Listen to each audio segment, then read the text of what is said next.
Mermaid Pearl White ada datang sekali dengan kristal dan juga nampak tak tekstur marble, dan sebelah sini Mermaid Stardust Grey yang ni berkonsepkan modern luxury. Kalau kakak abang suka yang minimal boleh ambil yang ini.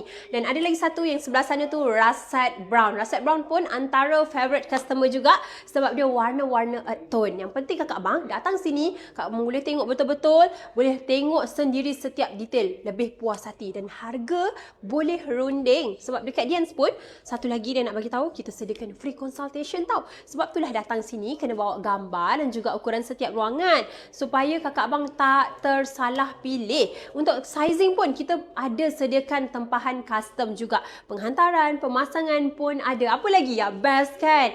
Sebab itulah ramai yang datang ke Gallery Dians ni, rumah baru lepas renovation rumah, dan kakak abang nak datang sini nak cuci mata, cari idea, silakan, pusing-pusing, jangan malu-malu. Okey, kakak abang boleh tengok. Kalau datang sini kakak abang boleh pegang sebab dia punya material bertekstur dan ini adalah had nasah. Kami ada penulis yang bertauliah dekat sini untuk jaga kesempurnaan kalimah, untuk pastikan ketelitian huruf ni lah supaya kakak abang dapat ayat yang sempurna. Nak cari dekat mana? Dians Signature Section 7 Shah Alam. Penuhi rumah dengan kalimah apa-apa Allah nombor 1.